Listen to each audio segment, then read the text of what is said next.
semua hanya untuk apa?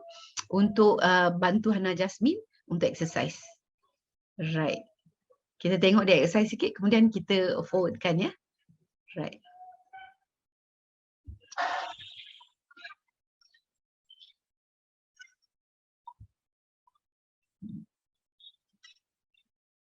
Jadi kita tengok every step of the way guru terpaksa bantu. Kalau anak ini tak berkembang sehingga usia dewasa, perlu ada perkhidmatan one to one. Dan itulah yang kita cuba nak elakkan. Kita nak mereka menjadi berdikari. Ini selepas 6 bulan. Selepas 6 bulan kita tengok cikgu tak payah nak angkat dia dah, cikgu tak payah tarik dia dah, gunakan kad-kad gambar dan dia boleh berjalan sendiri. Dia boleh berjalan sendiri, tak ada nak dokong-dokong lagi dah ke tempat exercise. Dan penggunaan jadual-jadual visual ni adalah salah satu strategi yang berkesan dalam intervensi awal untuk anak-anak ini. Jadi kita tengok sedikit dia exercise apa, dan dia go through all the routines. Dah boleh buat exercise sendiri. Saya forwardkan ke depan ya, sebab tak nak ambil masa yang terlalu lama. Saya forwardkan, itu lagi gambar dia exercise, boleh buat exercise, tak payah cikgu nak help all the way. Ni selepas 1.5 tahun ya. Ini dia.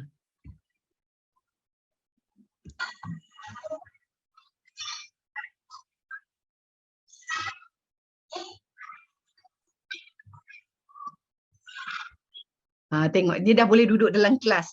Dah tak perlu one to one, dalam kelas yang dalam 12, 14 orang, dia dah boleh join dan boleh angkat tangan, boleh datang ke depan, dah tahu arahan cikgu, apa perlu buat. Okay. So kalau kata semua anak di Malaysia, anak autism di Malaysia mendapat intervensi awal yang mantap, we will see a lot of improvement in the children. Ada ini kita dengar Hana Jasmine belajar membaca ya.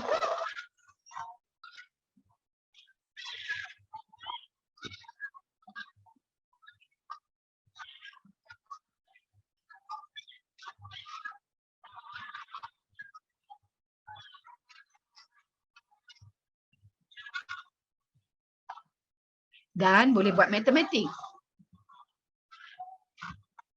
Okay, saya tutup sebab background bunyi kelas tu kan. Dah boleh buat operasi tambah pada usia 6 tahun. Daripada datang, semasa dia mula-mula datang ke junior school ni, pakai pampers, nak pergi ke toilet 4 orang, cikgu kena angkat dia sebab dia hypo kan. Semasa dia meninggalkan junior school ni, dah mula nak membaca, dah mula untuk buat matematik. Okey, tuan-tuan dan puan-puan. Jadi itulah sebabkan saya tak banyak masa, ada 20 minit saja. Cukuplah saya menunjukkan video Hana Jasmine. Sebenarnya sekejap saya buka. Right.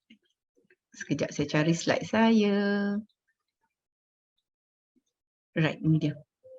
Okey, jadi sebenarnya anak-anak di Genus Kunia dan anak-anak di Mamal Autisme yang berkembang tu ramai.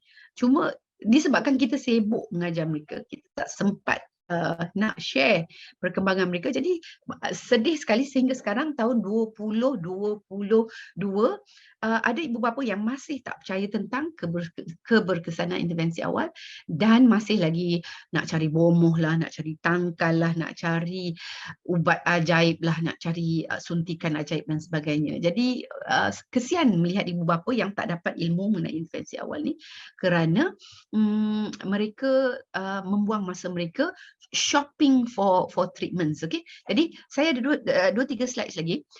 Ini saya nak minta tuan-tuan dan perempuan fahamkan bahawa dalam intervensi awal ada satu anjakan paradigma yang besar. Ada beberapa tapi kita fokus pada yang satu ni. Anjakan paradigma ni adalah dia berubah dari pendekatan klinikal kepada pendekatan naturalistik. Pendekatan klinikal, buat appointment dengan pusat terapi ataupun buat appointment dengan klinik doktor pakar sebulan sekali, pergi ke sana, doktor pakar ataupun ahli terapi tengok selama 45 minit dan doktor pakar ahli terapi tu buat intervensi secara one to one selama 45 minit, kemudian bye-bye, balik. Kita dapati bahawa perkhidmatan sedemikian impaknya tidak besar. Yang lebih besar adalah di mana intervensi itu dijalankan secara naturalistik. Maksudnya dijalankan di rumah, dijalankan di pusat-pusat asuhan, dijalankan di taska. Jadi makanya ibu bapa dan pengasuh tu kita bagi ilmu tentang autism, ilmu macam mana nak mendidik anak autism, ilmu macam mana nak jalankan beberapa terapi yang mudah-mudah. Bukan bermaksud kita nak tukar mak bapak dan juga pengasuh ni menjadi ahli terapi profesional. Tidak. Cukup sekadar, okey, anak ni 4 tahun masih pakai pampers, macam mana kita nak toilet train dia. Anak ni usia 3 tahun, jika nak sesuatu, hempas-hempas diri dia kat lantai. Macam mana kita nak ajar dia? Nak sesuatu, ambil kad, tunjuk tunjuk kad kepada pengasuh atau ibu bapa, kad itu dia nak TV ke, dia nak biskut ke apa ke. That's what we want parents and caregivers to learn.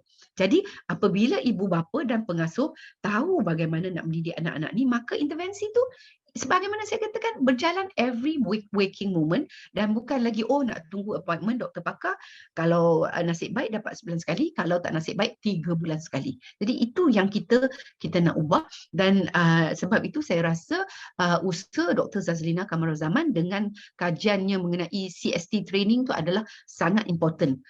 Dia nak bawa intervensi pendekatan naturalistik ni ke Malaysia. Sebenarnya jenis kuliah pun dah mula, tapi kita harap dengan penyelidikan Dr. Zazlina tu kita boleh spread throughout Malaysia at a faster rate ya tuan-tuan dan puan-puan.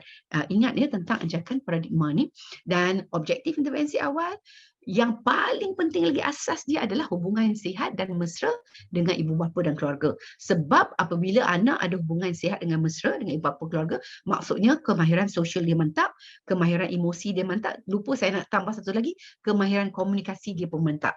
Dan yang kedua, kita nak fokus kepada kemahiran urus diri, supaya kalau dia perlu pergi ke tadika pada usia 4 tahun, dia dah toilet train, dia boleh suap makan sendiri, dia boleh pergi ke bilik air sendiri dan sebagainya. So intervensi awal is very simple ya tuan-tuan dan puan-puan, dan ini pun penting saya nak share bagaimana intervensi awal dijalankan melalui bermain.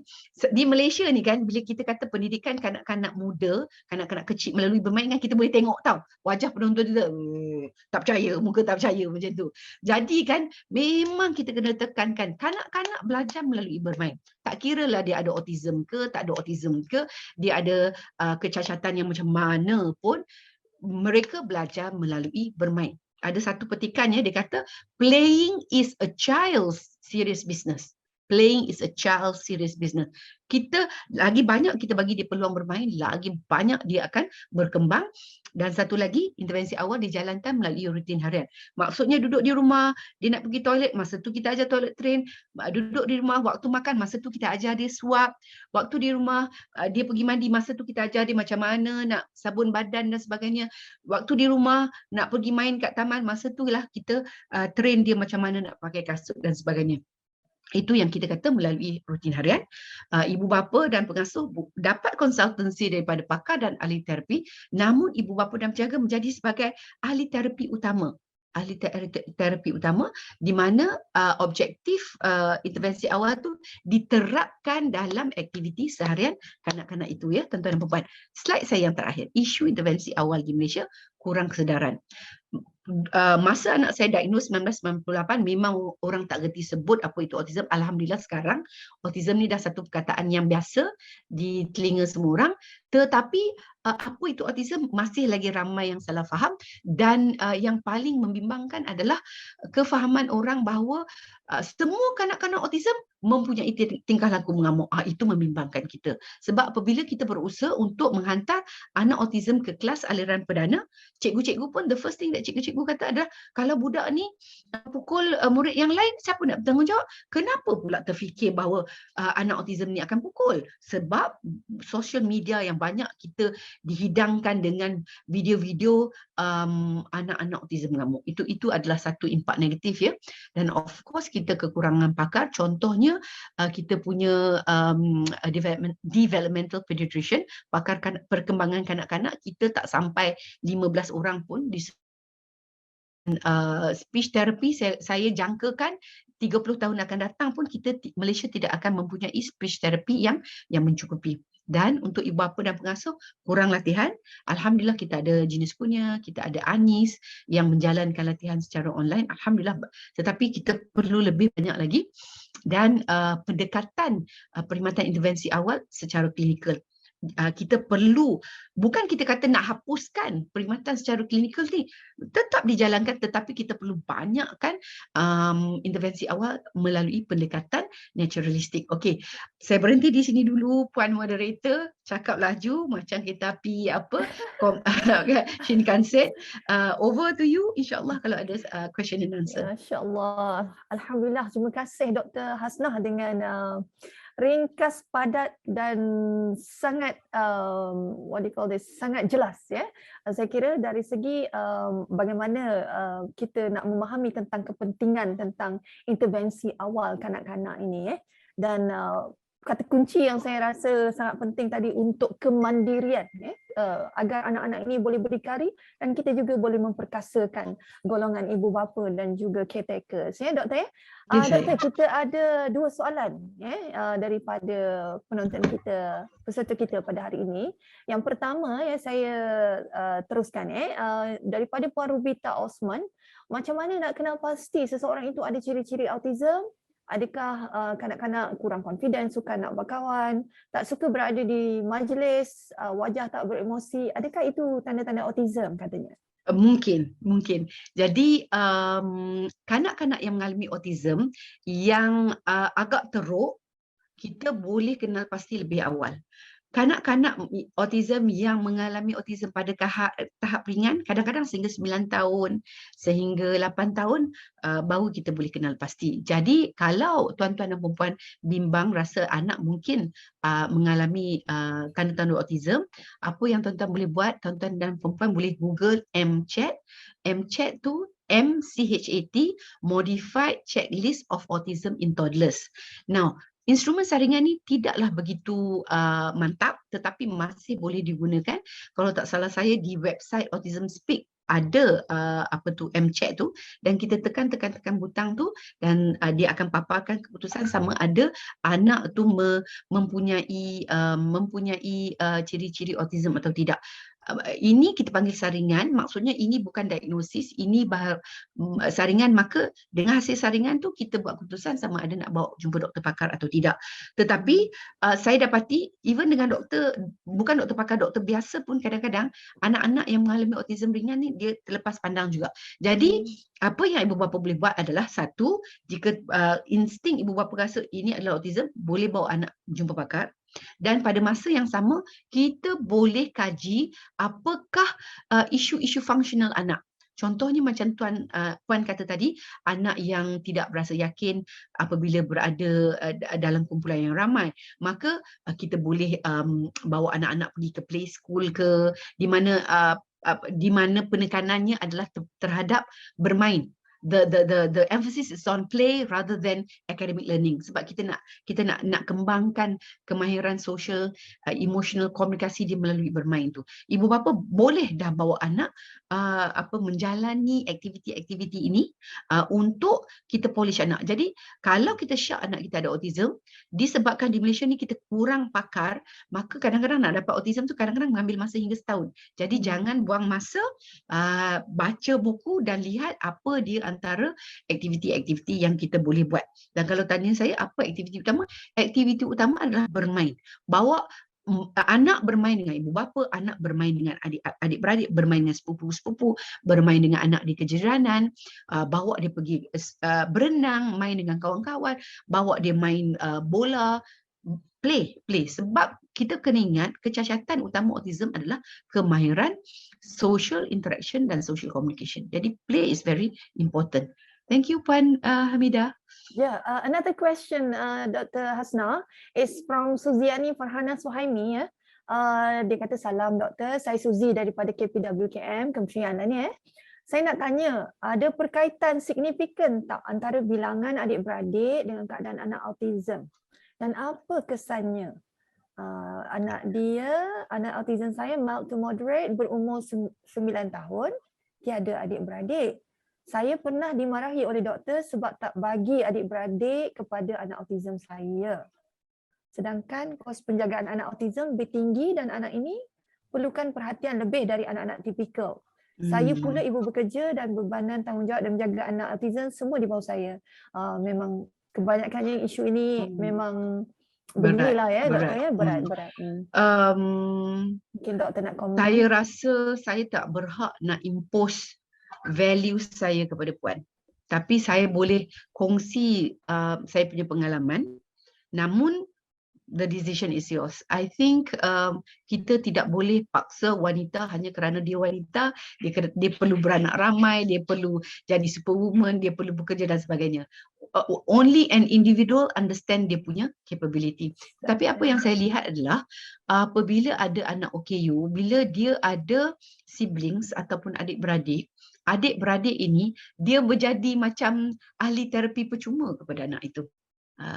Dia menjadi ahli terapi percuma. Saya melihat bahawa apabila anak autism tu dia ada adik-beradik tu menjadi dia punya ally, menjadi dia punya supporter. Tetapi dari awal lah kita kena latih adik-beradik dia bagaimana nak menyantuni si abang, bagaimana nak beralah, bagaimana nak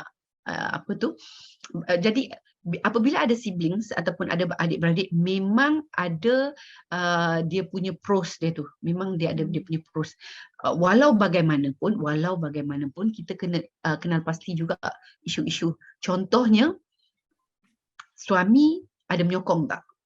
Kalau kata, sebab saya melihat dalam keluarga yang ada autism tu kadang-kadang semuanya dilepaskan ke bahu ibu. Jadi kita dalam kolokium ini kita juga nak highlight peranan bapa. Dan kadang-kadang bukan salah bapa pun, kadang-kadang dalam kalangan ibu-ibu ni dia terlalu sibuk nak jadi super mom sampai semuanya dia nak buat. Jadi ibu-ibu dalam kolokium ini undur-undurkan diri, galak-galakkan suami untuk memainkan peranan daripada awal. It should be 50-50. Dan nasihat saya kepada semua keluarga, sebab saya dah berusia 50-an, berada dalam dunia autism ni dah 24 tahun. Anak sulung saya excuse me, yang ada autism pun dah usia 27. Antara tip-tip untuk menangani isu ni adalah kita simplify hidup kita. Kita simplify.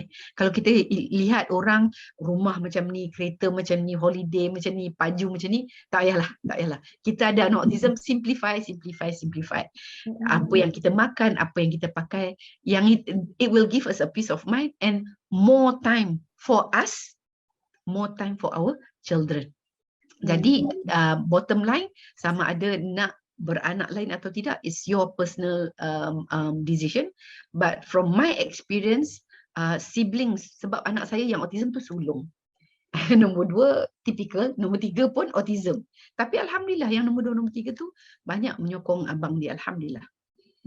We never know ya doktor ya. And sangat penting juga untuk berada dalam circle peer group support ya doktor, agar kita tidak runtun emosinya dan sentiasa move forward ya. Ada beberapa organisasi yang memberikan khidmat kaunseling percuma kepada ibu bapa, contohnya seperti Jenis Kurnia di Sentul. Tetapi bagaimana yang Puan Hamidah kata, bila kita ada rakan sekasut, saling boleh memberi sokongan emosi kepada kita, especially kalau kita tak dapat sokongan tu daripada suami dan keluarga kita. Wallahualam. Satu soalan lagi doktor, kalau boleh.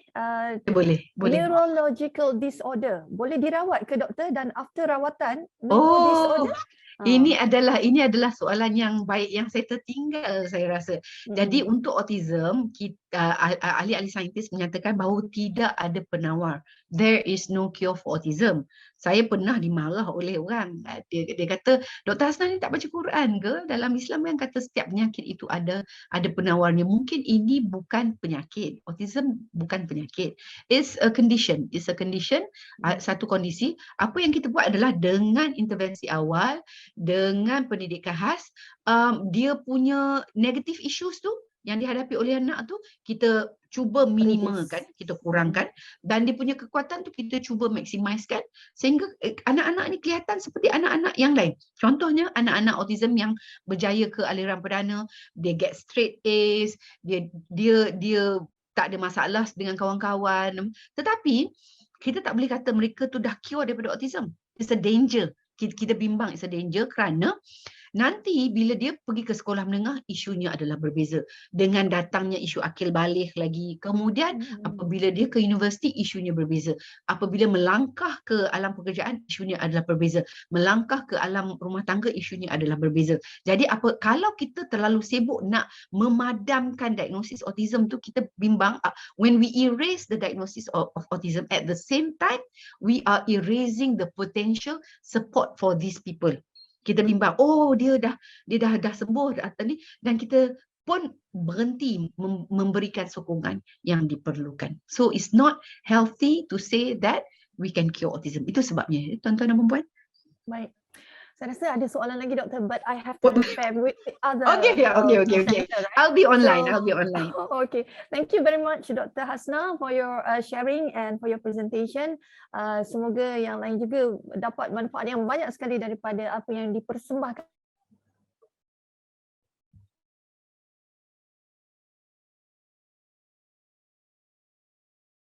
Sosial Siri yang keempat 2002 daripada Institut Sosial Malaysia menerusi webinar kita, ya, secara Zoom. Dan tanpa melengahkan masa, saya beralih kepada pembentang kita yang kedua, orang yang saya segani dan saya kasihi, ya, Dr. Sheila. Dr. Sheila, are you there? Alright. Yeah, okay. Yeah. Okey, Dr. Sheila adalah merupakan seorang pendidik juga, pendidik, educator, dan merupakan mendapat PhD-nya daripada UPSI, dan beliau akan bersama-sama dengan kita pada hari ini. Selain daripada itu, beliau adalah orang yang bertanggungjawab untuk memperkenalkan tentang satu tools yang dipanggil YM-Best. Ya, Dr. Sheila, YM-Best. Simbest. Saya silap tulis ni. Okey. Simbest tools, ya. Mungkin dia akan berkongsi dengan kita sebentar saja lagi tentang apakah dia Simbest, tetapi tajuk yang akan dikongsikan bersama dengan kita pada pagi ini adalah Discovering the Hidden Potential of Students with Autism in Illustrating Children's Picture Books. Ya, betul ya, Doktor ya? Yeah, over to you. right. Dipersilakan. Okay, thank you Puan Hamidah, my good friend, my sister. Thank you so much for this opportunity. So is my voice loud and clear? Right, saya tengok macam ada sedikit gangguan line internet di sini. Tiba-tiba pula time saya. Okay, it's very clear, Doctor. Right, allow me to share the screen first. Silakan.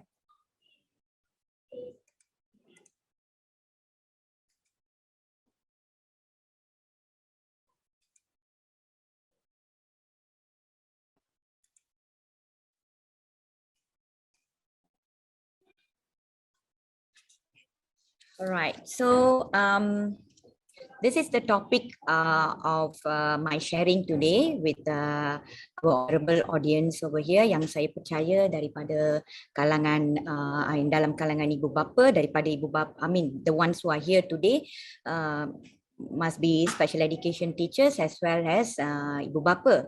Right, so tajuk yang akan saya share hari ini, unlock hidden potential of students with special needs on entrepreneurship, authoring and illustrating children's books. Okay, saya kira tajuk ini ataupun idea ini perlu sampai kepada semua orang, khususnya ibu bapa dan juga guru-guru pendidikan khas. So apa yang akan saya bentangkan pada hari ini adalah sebagai seorang pendidik. Okay, sebagai seorang pendidik awal kanak-kanak. Sebagai seorang pendidik ataupun guru pendidikan khas. Right. So sebelum kita melangkah, before we go further into the topic that I want to present today, or I want to bring to all today, I feel as a special education teacher who working under the Ministry of Education, it is my responsibility to also promote and explain to parents out there the kind of program programs that we have for special education di bawah Kementerian Pendidikan Malaysia. Seperti yang kita lihat sekarang ya, macam Dr. Hasnah bagi tahu tadi, jika pada tahun 1998 perkataan autisme tu nak sebut pun susah, syukur ya sekini kita ramai yang dah tahu, dan bukan saja ramai dah tahu, malah Kementerian Pendidikan maupun NGO-NGO di luar sana dari aspek pendidikan banyak dah ada perubahan, banyak dah ada perkembangan, banyak dah ada improvement. Walaupun we have still a long way to go, but I can still say that our students, our children with special needs, sekurang-kurangnya mereka ada tempat, ada education di peringkat prasekolah, ada education di peringkat sekolah rendah, dan education di peringkat sekolah menengah untuk kita enrolkan, ibu bapa enrolkan.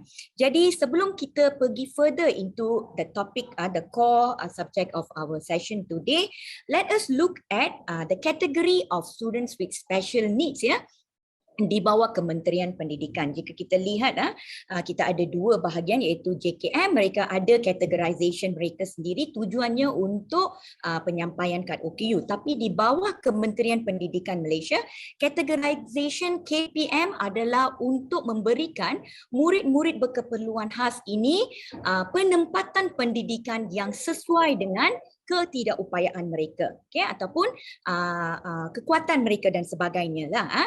Contohnya, let us look at kalau di screen, kalau tuan-tuan dan puan-puan nampak ya, kita ada 6 kategori murid berkeperluan khas di dalam bidang pendidikan. Kita panggil murid-murid ini ataupun kita panggil special needs students as murid berkeperluan khas, MBK. Kita tak panggil OKU ya, sebab mereka murid kan, so kita address mereka sebagai MBK, murid berkeperluan khas. Jadi murid keperluan khas ini di bawah KPM, kita telah kategorikan, KPM telah kategorikan mereka kepada 6 kategori. 6 kategori. Itu pertama sekali kurang upaya penglihatan, kemudian kurang upaya pendengaran. Kita ada satu kategori khusus, iaitu kurang upaya pertuturan. Kemudian kita ada kategori kurang upaya fizikal. Seterusnya masalah pembelajaran. Di bawah masalah pembelajaran, siapa murid-murid di bawah masalah pembelajaran? Murid-murid yang ada keperluan khas autisme, yes, murid-murid ada keperluan khas ADHD, ADD, Down syndrome, kecelaruan intelek dan sebagainya ya, disleksia, diskalkulia dimasukkan juga di bawah masalah pembelajaran, walaupun kita termkan mereka sebagai specific learning disorder. Dan kemudian kita ada satu lagi kategori, iaitu kategori kurang upaya, iaitu pelbagai multiple disability. Contohnya autisme yang juga ada ciri-ciri ADD ataupun ADHD, Down syndrome yang juga ada diagnosis autism, visual impairment yang ada diagnosis autism, students with hearing impairment, kurang upaya pendengaran yang ada diagnosis fizikal dan sebagainya. Mereka yang ada lebih daripada satu disability, more than one disability, kita letakkan mereka di bawah kategori kurang upaya penglihatan, kurang upaya pelbagai, multiple disability or multiple disorder. Sekarang kita dah lihat ya kategori murid-murid keperluan khas di bawah KPM. Jadi bagaimana KPM memberikan penempatan untuk murid-murid ini dari segi pendidikan? Apa yang saya maksudkan di sini adalah apakah program-program pendidikan yang yang kita ada di bawah Kementerian Pendidikan Malaysia untuk murid-murid berkeperluan khas ini. Ya, berhubung kait ataupun there is a connection between what I'm going to explain to you now with the topic that I'm going to present later. So over here in Malaysia, kita ada tiga schooling options. We have 3 schooling options, and we have to understand here in Malaysian education for individuals with special needs, they are shouldered by the Ministry of Education under the supervision of Bahagian Pendidikan Khas untuk sekolah-sekolah khas seperti sekolah-sekolah untuk murid-murid masalah penglihatan, sekolah untuk murid masalah pendengaran, di bawah governance of Bahagian Pendidikan Khas. Dan selain daripada sekolah pendidikan khas ini, kita juga ada something called PPKI, Program Pendidikan Khas Integrasi or Special Education Integration Program. Yang ini adalah di bawah bahagian sekolah harian JPN masing-masing lah, JPN negeri masing-masing. Okey, jika kita lihat ya secara secara kasar lah ya, for school how many the number of special education schools that we have in Malaysia, there are about more than 34 special education national special education schools nationwide in Malaysia, right? And then we have for special education integrated program, PPKI. PPKI ini adalah boleh dikatakan program pendidikan khas yang paling banyak, okay, yang paling banyak di negara kita. Okay, we have the largest number of special education program for special needs children adalah program pendidikan khas integrasi PPKI, or in English special education integrated program. So I would like to explain I would like to explain in detail about the PPKI. Sebab apa? Kebanyakan, okay, PPKI ni apa ya? Ataupun SEIP ni apa? Okay, this one is program where provide special education, where the special education classes are located in the normal mainstream. That means di sekolah kebangsaan biasa kita ada kelas-kelas pendidikan khas. Okay, dan di sini students are confined to their own special education program, in that special classes. Okay, that means kita integrasikan mereka, tapi kita ada kelas masing-masing. Okay, kelas khusus untuk mereka, ada pentadbiran khusus untuk mereka, tapi masih di bawah bumbung, masih di bawah satu bumbung. Kita share facilities yang sama dengan aliran perdana, dengan sekolah kebangsaan dan sebagainya. Okey, di sini ya, kebanyakan daripada murid-murid autisma kita, jika dia tidak mempunyai masalah penglihatan dan pendengaran, dia hanya mempunyai masalah autisma bersama dengan disability lain, contohnya ADHD dan sebagainya, murid seperti ini akan dimasukkan ke PPKI. Selalunya penempatan yang diberikan oleh KPM untuk murid-murid autisma yang bukan multiple, that means multiple means they do not have visual impairment and hearing impairment, mereka akan berada di PPKI. Okay, jika kita lihat untuk the latest number of special education integrated program atau PPKI di negara kita kini, lebih daripada data terkini adalah lebih daripada 2,000. Dan daripada special education integrated program PPKI ini jugalah kita memilih murid-murid yang berkelayakan untuk pergi ke program pendidikan inklusif. Okay, as we know now, our government, our Ministry of Education is giving a very, very high importance to inclusive education. Setiap tahun ada number yang ada statistik yang kita perlu capai untuk inklusifkan anak-anak berkeperluan khas ini ke aliran perdana, sama ada untuk inklusif penuh ataupun inklusif separa. Jadi di mana murid-murid autisma pun termasuk di dalam golongan ini ya, yang mungkin berpeluang ke program pendidikan inklusif. Right. So over here, when we receive students with special needs, khususnya autism ataupun apa saja keperluan khas mereka di program pendidikan khas integrasi ini, pelbagai, especially jika mereka berada di sekolah menengah. Jika mereka berada di sekolah rendah, guru-guru akan fokus lebih kepada kemahiran menulis, membaca, mengira dan sebagainya. Tapi PPKI di sekolah menengah, kami lebih fokus kepada bagaimana nak menyediakan murid-murid ini untuk transisi kerjaya. Okey, bagaimana kita boleh sediakan murid-murid ini supaya dia boleh ada satu peluang pekerjaan ataupun a kind of economical opportunity untuk kelangsungan hidup apabila mereka tamat sekolah menengah nanti.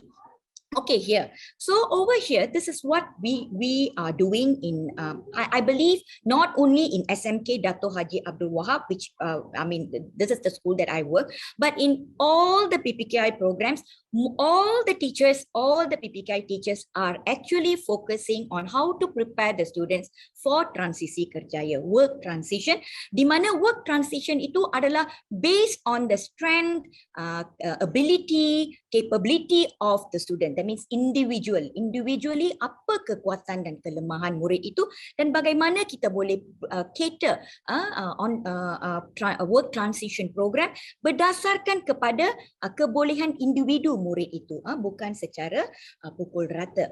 Right. So over here in SMK Dato' Haji Abdul Wahab, kami ada lebih kurang 56 murid. We have 56 students of special needs from various categories of disabilities, which means bukan saja kategori autisme tapi pelbagai kategori yang lain. Jadi memang sememangnya kurikulum pendidikan khas sekolah menengah very much focused on vocational skills. Okay, I would say that vocational skills are one of the curriculum, core curriculum of special education, secondary school, khususnya secondary school for learning difficulties lah, for students who have learning yang ada masalah pembelajaran. So there are various skills courses are offered to prepare students with disability. When I say skill courses, they are all embedded with the curriculum. Okay, di bawah kurikulum kita sendiri, khususnya kurikulum kefungsian rendah, ada lebih daripada 15 program berbentuk vocational yang boleh diajar kepada murid-murid keperluan khas kefungsian rendah. Okay, nanti saya akan terangkan apa beza kefungsian rendah, kefungsian sederhana dan sebagainya. Okay, so why we are emphasizing on vocational skills? Because to ensure that all these special education students who are graduating from the school later, from the secondary school later, they will be equipped with necessary work-related skills for employment. Okay, nak kerja kan? Bila nak kerja, mesti ada sekurang-kurangnya basic knowledge about entrepreneurship, about vocational, about certain vocational skills and so on. Okay, so besides schools, there are also many vocational training centers under government offering skill-based courses with trained teachers in the vocational field lah. So I'm almost coming into the core or the subject matter of today's sharing.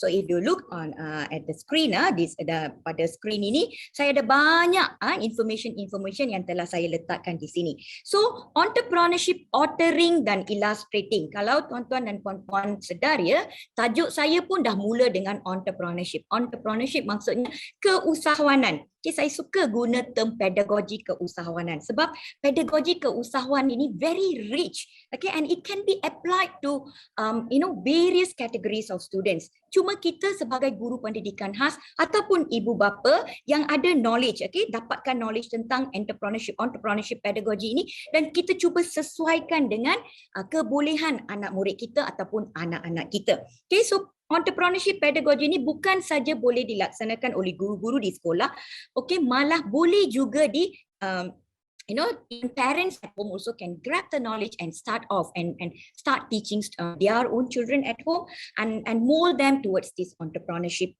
skills. So this entrepreneurship authoring and illustrating is actually an innovation project of SMK Dato' Haji Abdul Wahab, where we introduced this authoring and illustrating subject to 7 special needs students.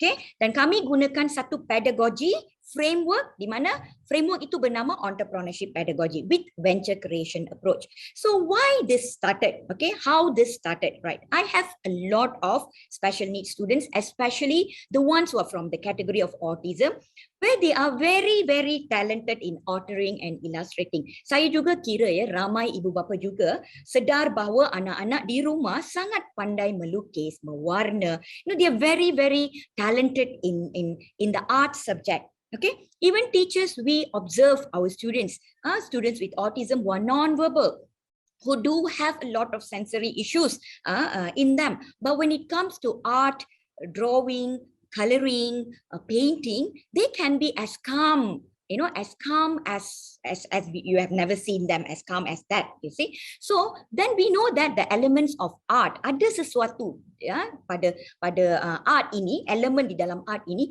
yang memberikan mereka satu ketenangan, right? So that when I and my colleagues, we identified this talent in our students, so that's when we started introducing, okay, why not we use the talent to help these children to author and illustrate books and help them to become entrepreneurs on their own. So the main objective of this project introduced, tujuan utama adalah to help these special needs students, okay, especially the ones who are involved in this, they are all students with autism. Okay, to help these 7 students with autism to develop skills, okay, jika mereka sudah ada skill dalam ilustrasi ataupun ordering, okay, melalui projek ini kita bantu mereka untuk kembangkan lagi skill itu. Okay, supaya skill itu tidak terhenti hanya sekadar melukis atau menghasilkan lukisan, tetapi kita kembangkan untuk menghasilkan produk, that is children's picture books.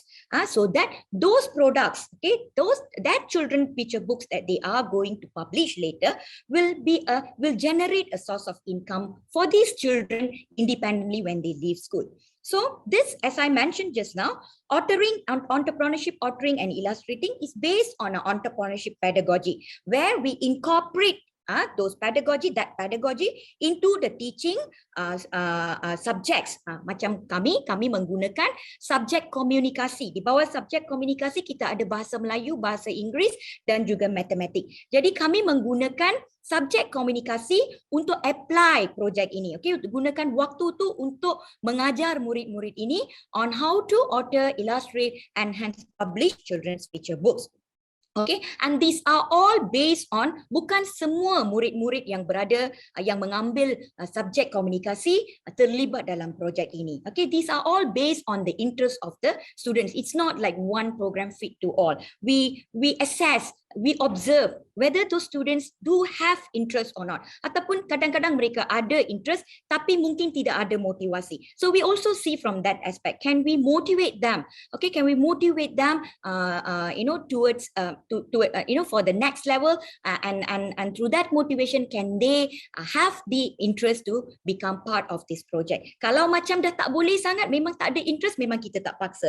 So yang 7 yang kita ada ini, they are purely molded and they are very interested, not only talented but also interested in the project that we have introduced to them. So this actually help us to moving on. I would like to draw your attention, the audience attention, on how this captivating idea emerged and how it is being a solution for employment of young adults with disability in my school. Okay, I would like to stress here, entrepreneurship pedagogy ini bukan saja ada project illustration dan publishing.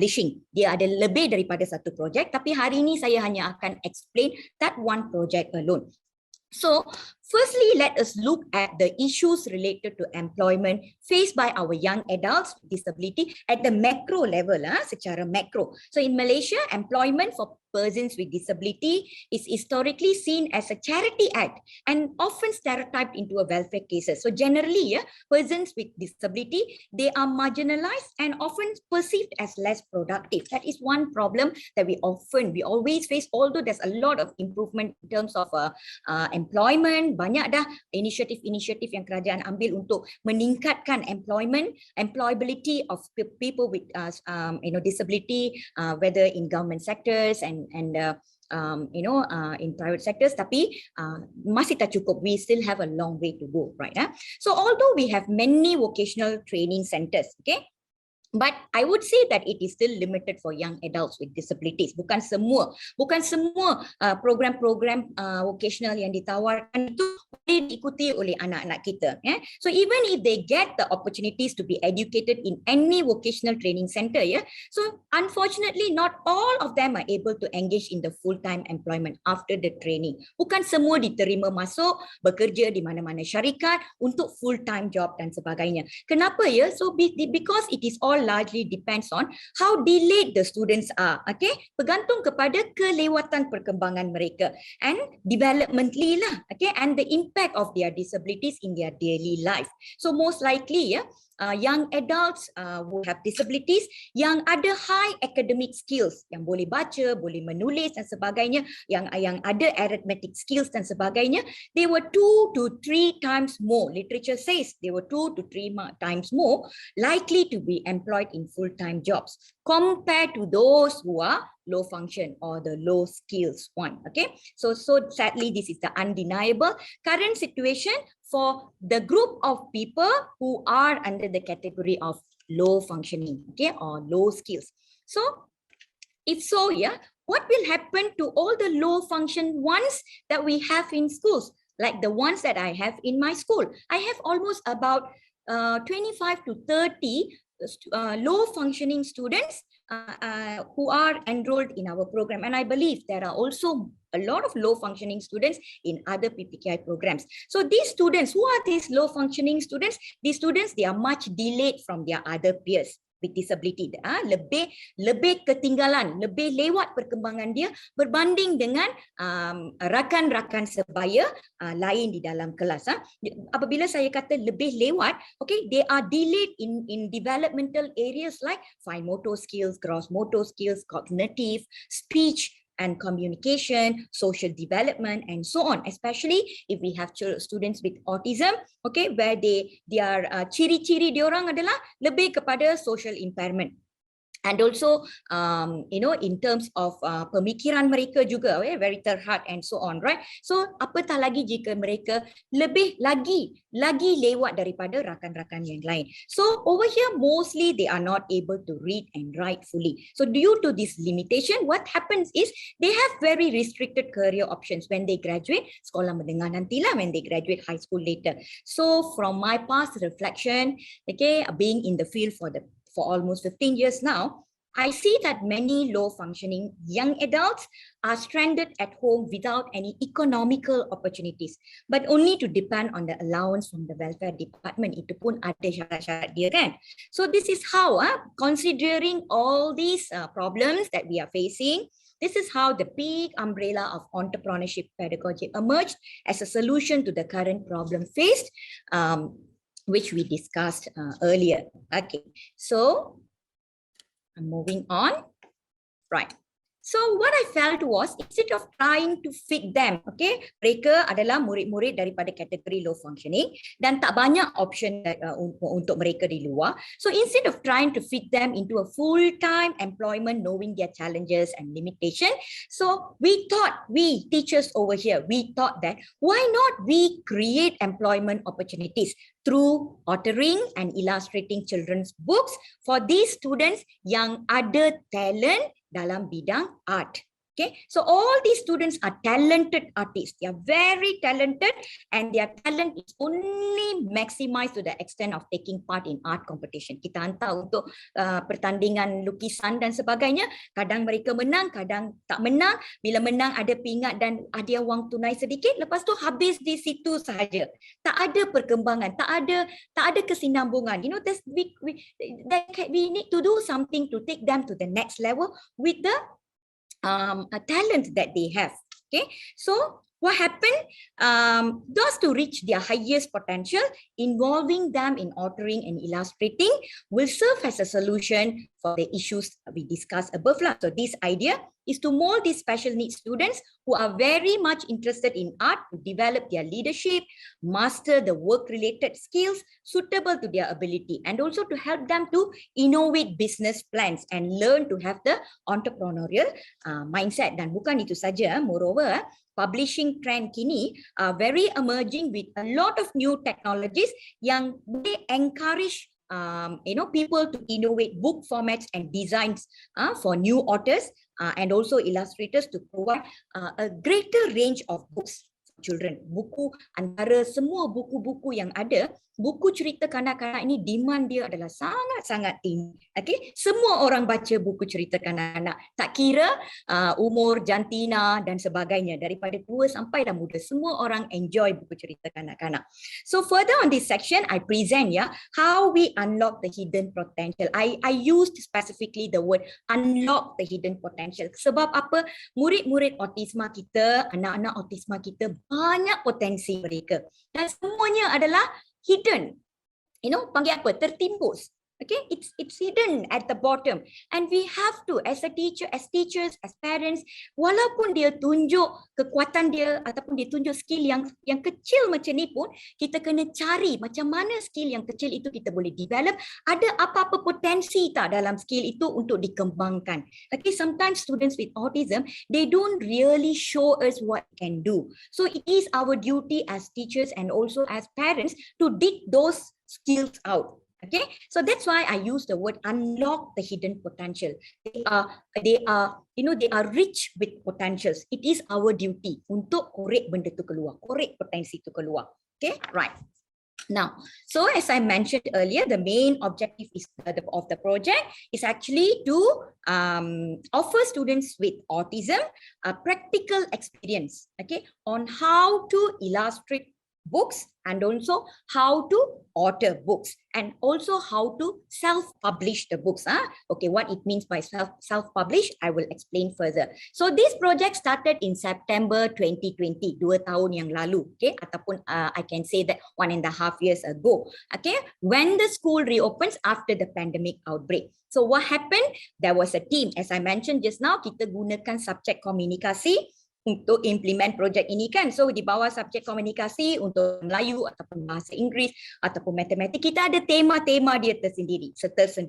So we initiate the storybooks according to the themes, and according to the themes, cikgu ajar dulu tema itu, apa maklumat-maklumat yang berkaitan dengan tema itu. Okay, then what teacher does? Teacher will give students to draw some of the characters according to the learning themes, and then students will start illustrating. After students complete illustrating, melukis ya, students complete illustrating, nanti saya akan tunjuk the raw illustration of the students yang kita belum digitalize kan. Okay, so students illustration ini kita akan collect to design the storybook. Okay, untuk authoring, kami juga ada murid-murid yang tidak boleh menulis dan membaca, tapi murid autisma yang pandai bercerita. Okay, they can't read and write, but they can talk, they can describe, they can narrate. So over here, what the class teacher does is, based on the characters that we have developed, okay, teachers will brainstorm the storyline along with the students in the class. So basically, the content of the story, although it is written, it is edited, it has been beautified by the teachers later, but the raw content of the story masih lagi daripada anak-anak ini, murid-murid ini. Bukan saja dari aspek ilustrasi, juga content of the stories. So once books were authored along with the illustration and so on, okay, dah digitalize kan, okay, apa cikgu buat? Cikgu akan apply for ISBN number. That means over here we didn't go through any publishers, but we became the independent publishers. People who self-publish books, they become the independent publishers. So yes, we can. We don't need to go through. It is not necessary for you to go through a publisher. So bagaimana untuk kita dapatkan ISBN number? Kita approach National Library of Malaysia, di mana it is free to request for ISBN number. Okay, and it is all online. Okay, application dia adalah secara online. Dalam masa 3 hari bekerja kita akan dapat ISBN number. So over here, we all have about 4 children's picture books produced so far. Okay, now this project precisely students were assigned to develop the illustrations based on the book title lah. Okay, di sini kita boleh lihat ya apa art medium for illustration yang kita guna ya untuk setiap buku. Kita ada 4 title so far, and semua title sudah ada ISBN number. Okay, that means sudah publish. Okay, apa art medium yang biasa-biasa saja ya ibu bapa dan guru-guru, bukan yang canggih-canggih, bukan yang mahal-mahal. Color pencils and crayon saja kita guna. Okay, color pencils, crayons, teknik paste, collage, ini saja teknik-teknik yang kita guna untuk illustrate. Bukan teknik-teknik yang canggih-canggih ataupun yang rumit, yang mahal ataupun apa-apa. Saya sekadar guna pensel warna lunar saja di dalam kelas untuk encourage murid-murid ni untuk hasilkan lukisan-lukisan. Okay, now we are going to look at, okay, these are the raw pictures of the students. Okay, the raw drawing of the students, dan bagaimana ia di-convertkan menggunakan digital app iaitu Canva. We use Canva. We convert the pictures with Canva for to develop the storybook. So this is the Hungry Chicken book. This is a different little Chiku. They are all concept kan special needs, about inclusion, about acceptance, about awareness about disabilities and so on. Tapi dalam bentuk animation. Okay, dalam bentuk di mana ia memberi keseronokan kepada pembaca. Okay, these are all drawn by my students. Okay, dia lukis pensel saja, lepas tu dia warnakan. Ada yang guna crayon dan sebagainya. Okay, this one. Right, this is our latest. Okay, after we come back from the PDPR, okay, we want to know apa pengalaman murid-murid belajar di rumah. So it was so exciting to see how our students, special needs students, mereka pun ada hati, mereka pun ada perasaan. They also have perception on how PDPR impacted them. So they came and shared with us, okay, apa yang mereka suka dan tak suka, apa persepsi mereka, apa pengalaman mereka berkaitan dengan PDPR. Ada elemen lucu, ada elemen sedih dan macam-macam ada ya.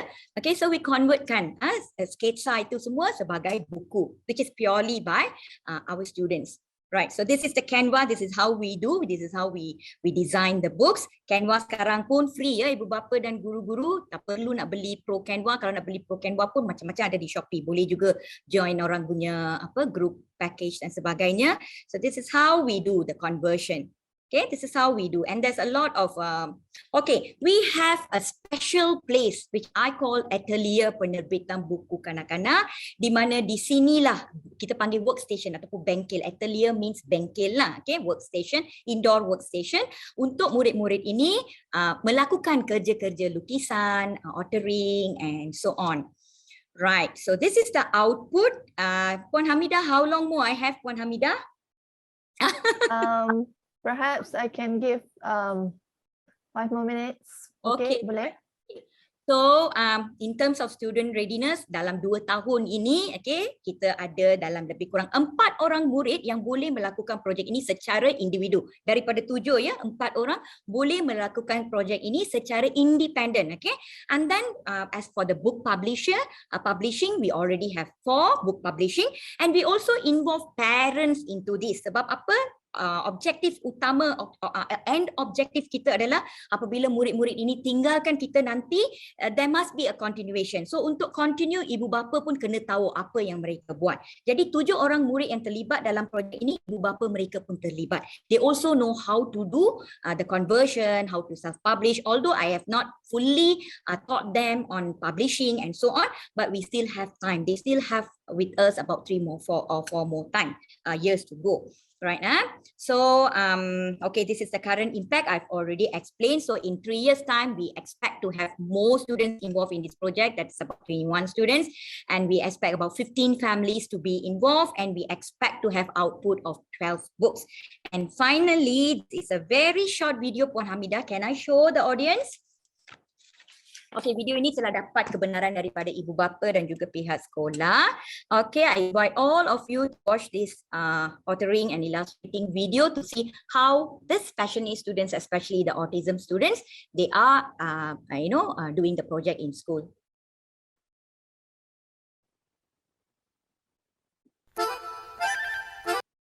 Thank you very much, Dr. Sheila, for a very interesting sharing presentation tentang unlock hidden potential of students special needs, entrepreneurship, authoring and illustrating, betul? Ada lagi? Yeah, illustrating. Yeah, alright. Itu pentingnya one program does not fit all, kan?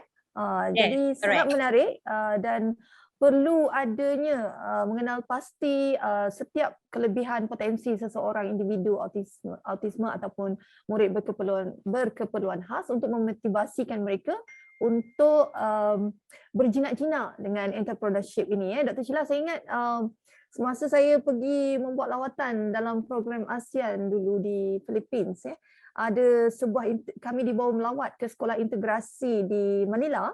Bagaimana murid berkeperluan khas itu diintegrasikan dengan mainstream schools dan mereka menjual. Dia pergi dari kelas ke kelas untuk menjual hasil apa yang mereka buat di dalam kelas pendidikan khas di sekolah berkenaan ya. Dan saya kira itu sangat bagus mengintegrasikan antara mainstream students and also budak-budak berkeperluan khas, dan mereka lebih terdedah dan cakna dengan keperluan pelajar-pelajar OKU di sekolah mereka kan. Satu soalan Dr. Sheila sebelum saya beralih kepada Dr. Saz. Yes, Dr. Saz sebentar ya. Puan Rubita kata, anak saya pandai melukis dan sangat cantik, tapi lukisan dia kebanyakannya alien. Lukisan dia cuma menggunakan pensel. Kenapa agaknya kecenderungan dia macam itu? Dan macam mana nak join penerbitan tu, Puan katanya? Okey, kecenderungan tu kita boleh kata lebih kepada apa gambaran yang murid-murid autisma ini ada dalam kepala dia kan. Mungkin dia daripada apa yang mereka lihat, that is minat dia. So kalau kita nak cari rasional kenapa macam itu, kita mungkin tak dapatlah cari rasional, melainkan dia boleh bagi tahu kita kenapa dia lebih minat pada kepada alien saja, bukan kepada I would say that is one of the ciri-ciri kan, mereka lebih they are very rigid, and they are very when they like something, that one thing it's very difficult for them, they are very obsessed, it's very difficult for them to shift to another.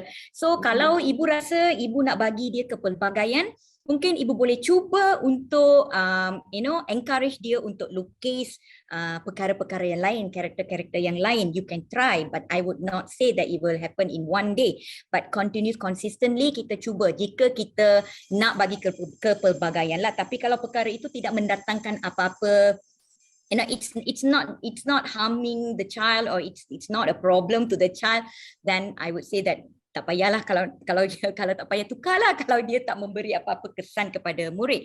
Okey, macam mana nak join penerbitan tu? Of course, what I showed the audience today, it's a very very shortened version, dan dia lebih daripada itu. Setakat ini kami tak buka lagi joint venture ke ataupun apa-apa, masih lagi fokus as a school project, tapi boleh follow lah Facebook saya ke apa Puan, untuk andai kata jika saya buka bengkel ke apa-apa untuk mengajar ibu bapa ataupun guru-guru di luar sana tentang ilmu penerbitan ini, maybe you can join also. Otherwise you can join Puan Mimi Saleh, she also does bengkel workshop on illustrating and authoring. Okay, Puan Rubita boleh join juga bengkel Mimi Saleh. Okay, thank you. Okay. Thank you Dr. Sheila, and thank you Puan Rubita atas soalan itu. Mungkin boleh dieksplor lagi apa potensi anak berkenaan, dan mungkin boleh belajar lagi, boleh mungkin berjinak-jinak dengan persatuan ataupun di lingkungan Puan Rubita sendiri untuk explore something project like what Dr. Sheila did in her school. Kan? Okay. Jadi pentingnya untuk intervensi awal sebagaimana yang diperkatakan oleh Dr. Hasna Torrance di awal-awal perkongsian pembentangan kolokium kita pada pagi tadi, dan ditegaskan lagi oleh Dr. Sheila dalam projek entrepreneurship yang dilakukan mengenali potensi kanak-kanak di sekolah berkeperluan khas. Dan saya mempersilakan pula, thank you very much Dr. Sheila atas perkongsian tadi, dan kini saya mempersilakan pula orang yang tidak asing lagi di kalangan penggiat kita di kalangan ibu bapa autism, di kalangan professionals Dr. Sazlina Kamaruzaman. Beliau juga merupakan seorang pensyarah perubatan. Saya sebenarnya baru tahu Dr. Saz ni pensyarah perubatan. Sebelum ni saya ingatkan sama dalam bidang akademik macam Dr. Hasna. Bila baca biodata dia baru saya tahu dia pensyarah perubatan rupanya. Okey, beliau juga kalau Dr. Hasna bertanggungjawab dalam Genius Kurnia, Dr. Saz pula orang yang bertanggungjawab di bawah Jabatan Perdana Menteri yang telah di Prime Minister's Office memperkenalkan tentang permata kurnia bersama-sama dengan tim projeknya. Jadi pada hari ini beliau tidak akan memperkatakan tentang permata kurnia, tetapi Dr. Saz akan berkongsi dengan kita tentang tajuk memperkasa ibu bapa kepada anak dengan kelewatan perkembangan melalui program WHO CST atau World Health Organization's Caregiver Skills Training. Tanpa melengahkan masa, saya mempersilakan Dr. Saz. Over to you. Okay, Assalamualaikum. Terima kasih Puan Hamidah di atas introduction tadi itulah. Allow me to share my slide. Sekejap ya. Okay, this one. Okay, saya nak ucapkan terima kasih banyak-banyaklah di atas jemputan dari Institut Sosial Malaysia dan saya merasa sangat terharulah kerana dijemput bersama dengan dua panel kita yang sangat hebat lah. Jadi saya ni ialah hanya seorang pensyarah di UKM yang kiranya cuba sedaya upaya untuk terlibat dalam bidang autism ni untuk membantu ibu bapa dan juga anak-anak kita ya yang mempunyai masalah kelewatan perkembangan ni ya. Saya mungkin nak betulkan sedikit Puan Hamidah, saya sebenarnya sebagai pensyarah saya sebenarnya pensyarah secara full time di UKM selama 20 tahun, lebih 20 tahun dan dipinjamkan sementara lah untuk membantu Jabatan Perdana Menteri menubuhkan pusat pemata kunia ya. Lepas tu sekarang ni dinamakan sebagai jenis kunia dan alhamdulillah lah saya berterima kasih lah dengan barisan yang menerajui jenis kunia sekarang ni kerana alhamdulillah kita dah banyak terlibat dalam membantu anak-anak dan juga ibu bapa ya yang memerlukan bantuan ya dari segi intervensi. Okay, let me just put in presentation mode. Okay. Okay. Jadi hari ni susulan kiranya subsequent kepada Dr. Hasnah punya presentation tentang early intervention. Jadi ramai juga saya tadi ada beberapa yang menanya mengenai intervensi awal tu seawal manakah perlu kita dapatkan intervensi awal untuk kanak-kanak ni dan bagaimana bila perlu kita approach doktor dan sebagainya. Jadi saya berharap dengan pembentangan saya ni saya dapat highlightkanlah beberapa perkara yang ditanya oleh ibu bapa dan juga audience kita mengenai intervensi awal. Jadi semasa saya terlibat dalam pembangunan intervensi awal yang pertama di Malaysia iaitu pemata kunia atau jenis kunia sekarang ni, memang fokus kita adalah untuk menjalankan intervensi awal kepada anak-anak autism ya. Dan the reason alasan kami usaha kami ni adalah kerana terdapat peningkatan yang sangat mendadak dalam prevalence autism di seluruh dunia, bukan saja di Malaysia. Jadi di seluruh dunia WHO juga telah menekankan kepentingan intervensi awal ini dan mereka merasakan bahawa di seluruh dunia disebabkan oleh peningkatan yang mendadak ni banyak negara yang tidak dapat nak memberi perkhidmatan kepada anak-anak ini ya. Dan sebab itulah kita di Malaysia kita cuba menubuhkan satu tempat ya, satu center yang mana kita dapat memberikan intervensi awal ini. Jadi kami di UKM ni kenapa kami terlibat dalam program yang saya nak bentangkan ni sebenarnya program ni adalah di bawah WHO CST Malaysia Network dan diterajui oleh Simiosen ya. Jadi Simiosen telah dilantik oleh WHO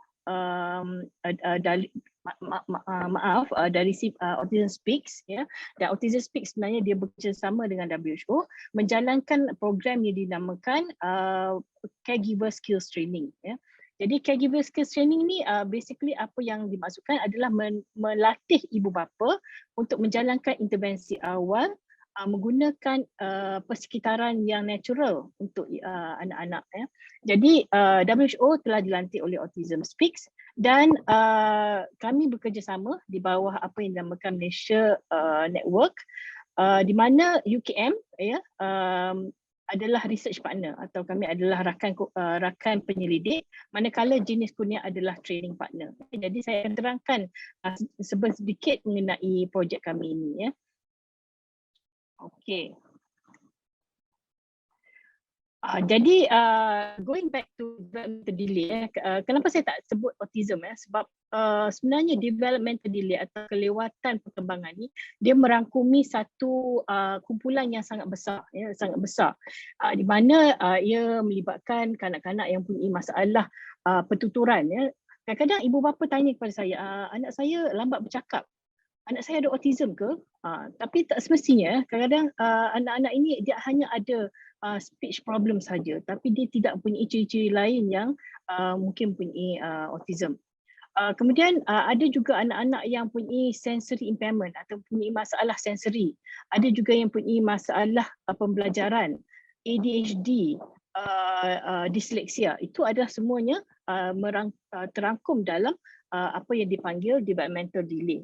Dan kalau kita gabungkan semua kondisi ini, di Amerika mereka buat satu kajian, mereka mendapati bahawa 1 dari 6 orang kanak-kanak mungkin mengalami developmental delay. So sangat-sangat ramai. Kalau kita ada anak murid dalam kelas 30 orang, bermaksud 5 orang mungkin punyai developmental delay. Jadi kadang-kadang macam Dr. Hassan mention tadi, masalah dengan developmental delay, it is actually a hidden disability.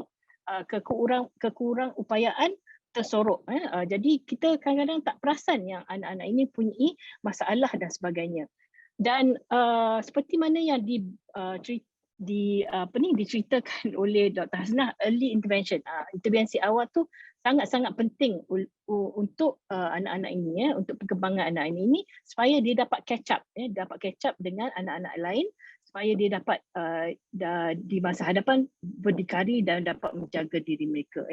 Sebab developmental delay ini adalah satu kondisi yang tidak dapat dirawat. There's no cure.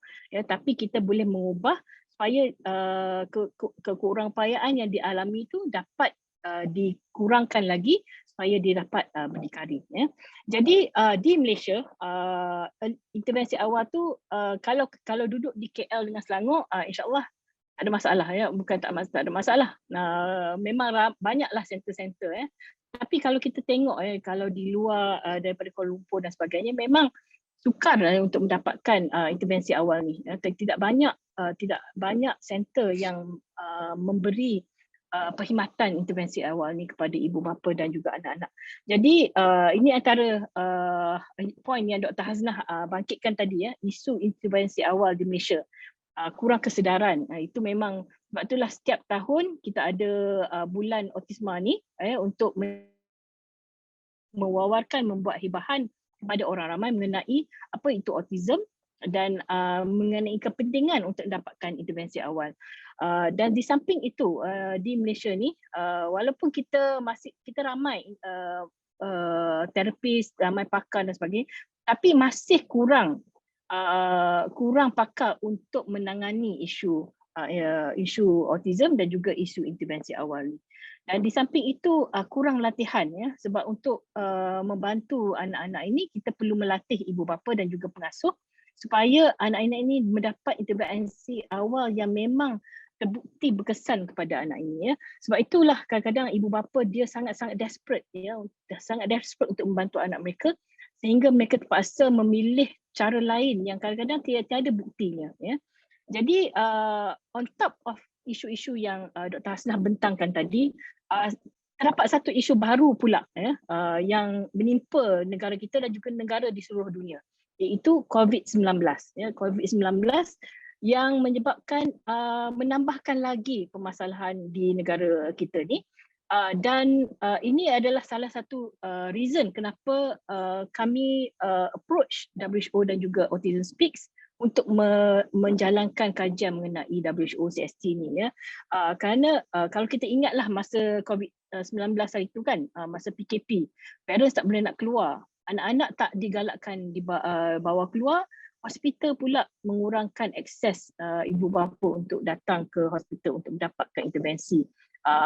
Pusat-pusat intervensi juga ditutup kerana untuk mengawal COVID-19 ni. Jadi apa yang berlaku adalah apabila ibu bapa tak dapat akses kepada hospital klinik dan pusat intervensi, maka apa yang mereka dapati terdapat pengurangan atau kemerosotan perkembangan anak-anak mereka, sebab anak-anak mereka duduk di rumah, tidak mendapat stimulasi, tidak dapat intervensi yang sepatutnya.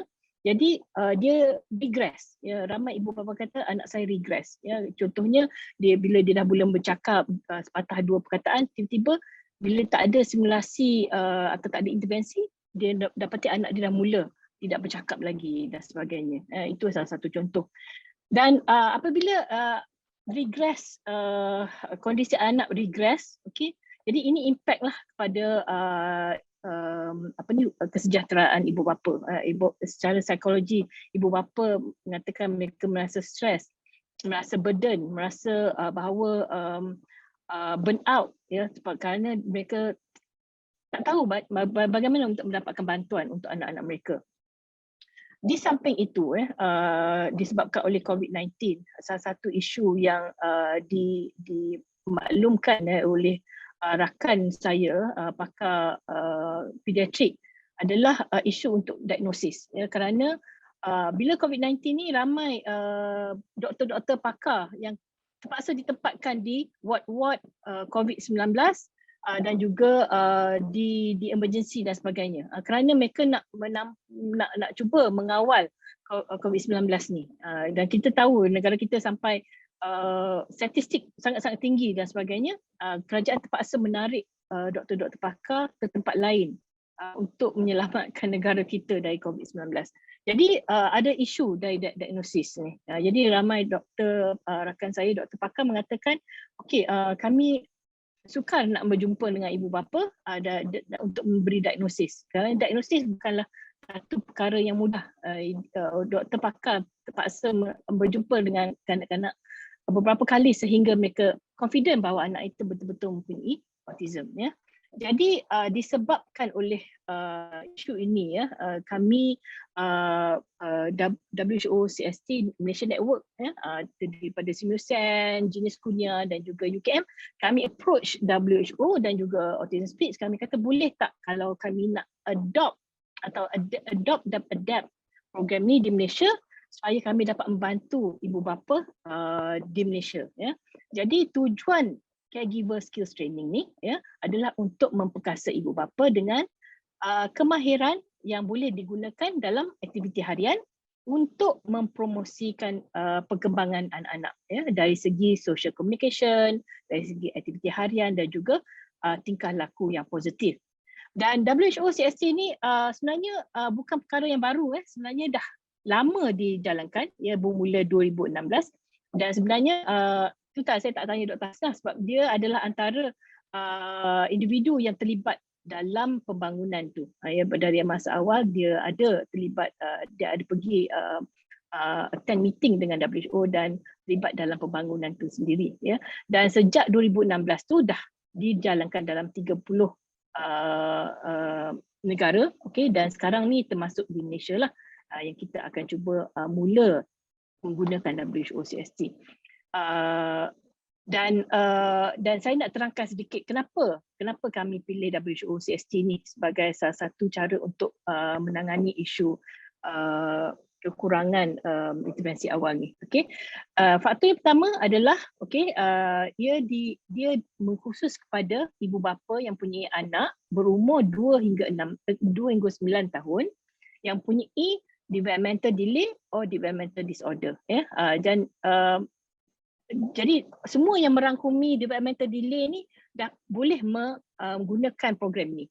Jadi ini adalah seperti disleksia, kanak-kanak yang punya speech delay, autism, semua yang ada developmental delay boleh menggunakan program ini.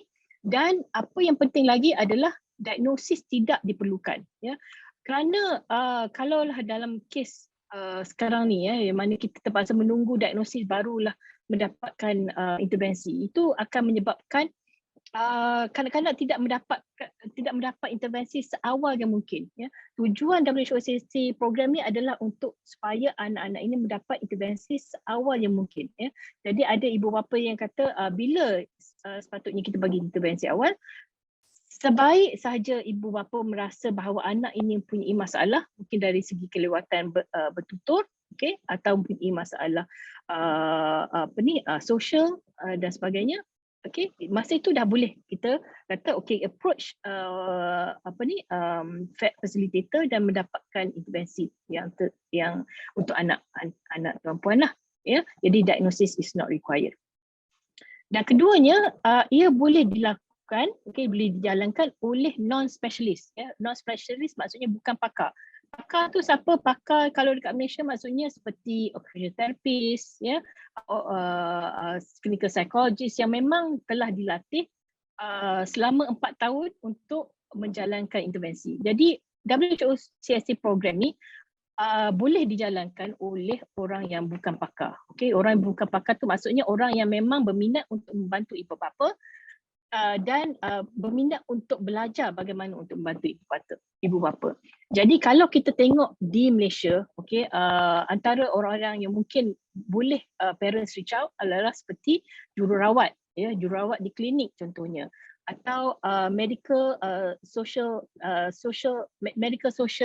personnel, ya, dekat klinik kesihatan, guru, PPM di sekolah, ya, dan kemudian kita ada PDK, mungkin petugas PDK yang boleh juga memberikan program ini kepada ibu bapa.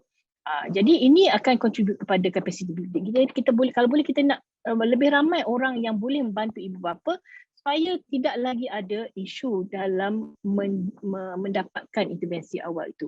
Jadi ini akan mengurangkan gap untuk mendapatkan rawatan. Faktor ketiga adalah cara pendekatan dia, bagaimanakah kita dapat membantu ibu bapa.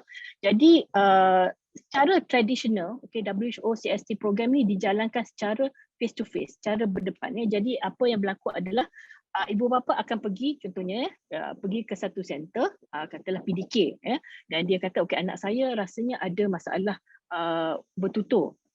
Jadi petugas di PDK tersebut yang telah menerima latihan dapat memberikan secara bersemuka dengan ibu bapa tersebut.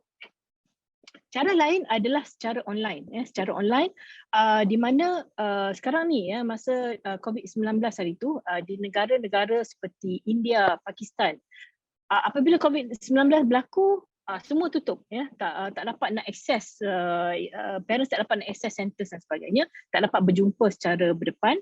Maka dia menggunakan kaedah secara online, ya, di mana mereka menggunakan WhatsApp, menggunakan Google Meet dan sebagainya untuk berjumpa dengan ibu bapa, untuk membantu ibu bapa supaya dia dapat jalankan di rumah. Sebab ibu bapa tu memang ada kat rumah, ya, dengan anak. Jadi itu adalah salah satu perkara yang baiklah, yang baguslah tentang program ni, ya. Dan dia menggunakan naturalistic approach, bermaksud menggunakan apa yang ada, ya, dan dengan keadaan yang natural kepada anak tersebut, ya. Sebab kadang-kadang, ya, kalau kita bawa anak itu ke hospital contohnya, kadang-kadang terapis akan kata oh anak tak nak bagi kerjasama, dia dah mula mengamuk, ya, sebab dia travel jauh dan sebagainya.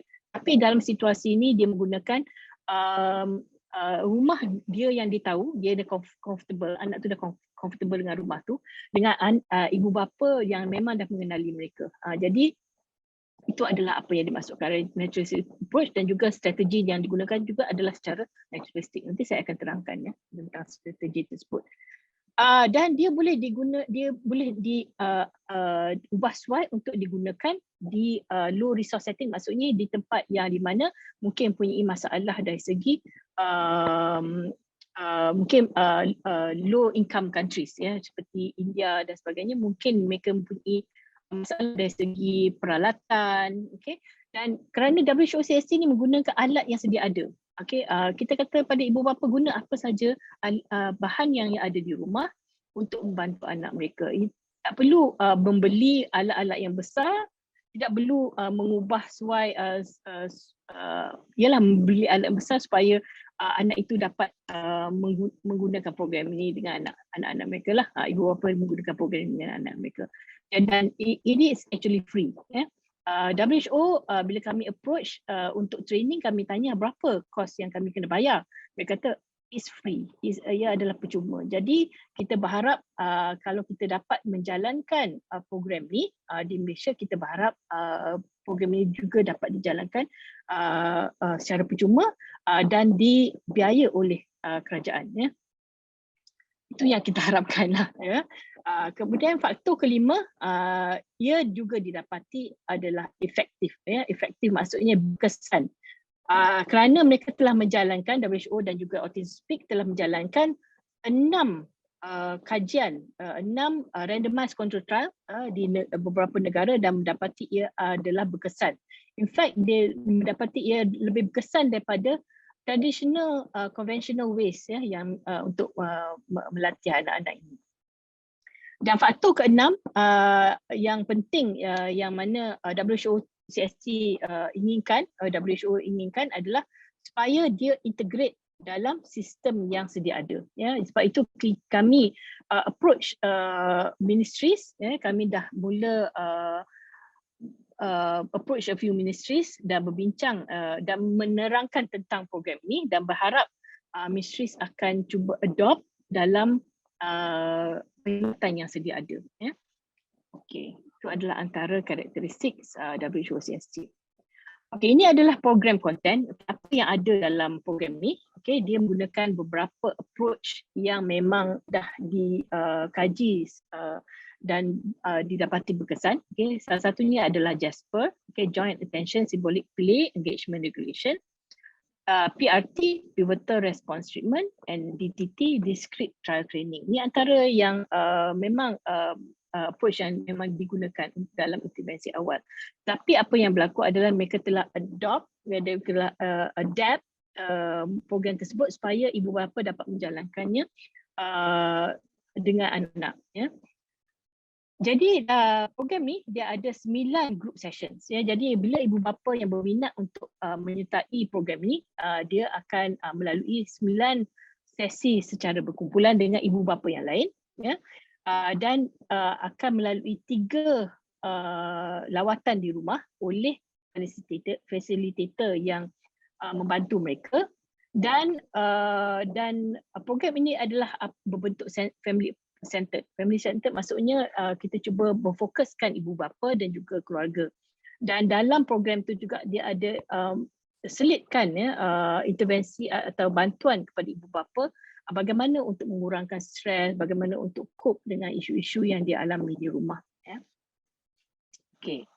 Okey, ini adalah secara grafik lah saya ambil dari modul Autism Speaks mengenai program tersebut. Jadi dia ada 12 sesi keseluruhan, dia ada 9 group sessions dan juga 3 yang gambar rumah ni adalah home visit. Jadi selalunya facilitator akan pergi ke rumah ibu bapa untuk melihat sekitaran ibu bapa, dan kemudian dia akan ada sesi kumpulan, dan kemudian di pertengahan tu dia akan ada lagi satu group session, ya, bersama di rumah untuk melihat sama ada ibu bapa dapat menjalankan intervensi tersebut dengan baik dan apakah masalah-masalah yang dialami di rumah.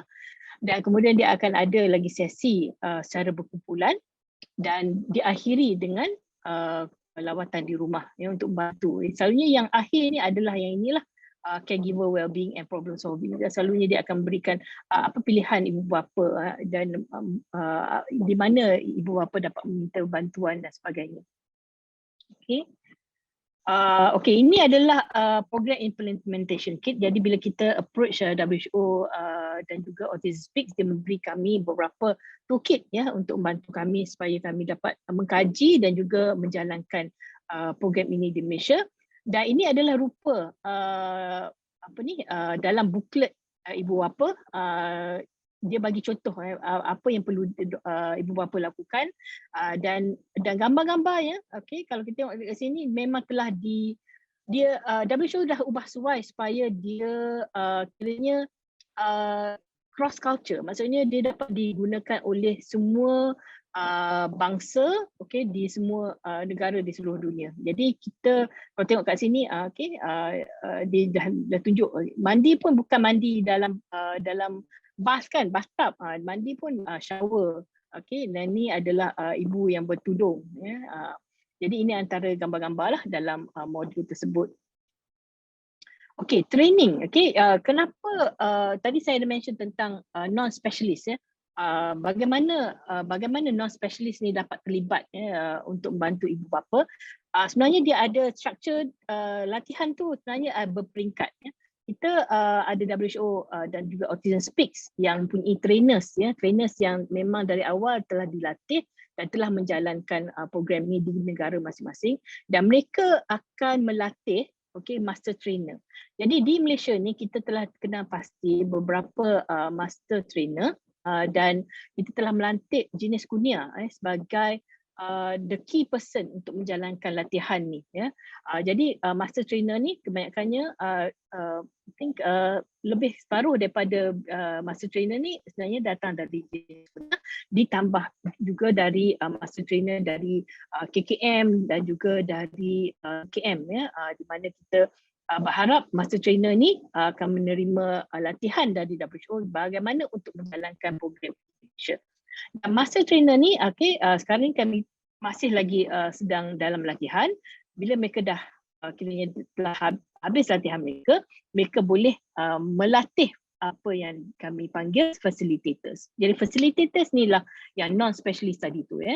Jadi background mereka sesiapa saja asalkan mereka berminat untuk membantu anak-anak dan juga ibu bapa ya. Jadi facilitators akan menerima master trainer dan mereka lah yang akan membantu ibu bapa di komuniti masing-masing ya, di komuniti masing-masing. Okey. Jadi itu adalah tentang WHO CST program. Okey, jadi saya nak sentuh sedikit tentang peranan saya lah. Saya dari UKM, kami dipertanggungjawabkan untuk menjalankan kajian ya. Jadi apa yang kami lakukan adalah kita ambil modul WHO CST itu dalam bentuk bahasa Inggeris dan kami alih bahasa dan kami adapt, kami ubah suai supaya dia dapat memenuhi bahasa dan juga budaya di Malaysia ya, supaya kita tahu bila kita jalankan Malaysia tidak ada isu-isu dari segi budaya dan sebagainya ya. Jadi itu ini adalah kita punya main objective lah untuk untuk mengenal pasti sama ada kebolehan atau boleh upayaan untuk menjalankan WHO CST program dan juga kesan WHO CST program ni kepada ibu bapa dan juga anak-anak yang punya masalah kelewatan perkembangan ya, di Malaysia. Ini adalah perkara yang diberikan oleh WHO dan juga Autism, di mana dia telah guide kami apa yang perlu kami lakukan supaya sebelum kami mula membuat hebahan ya di seluruh negara tentang program ini ya. Jadi sekarang ni kami masih lagi di sini step 1 ya, di mana kami sedang buat adaptation, pengubahsuaian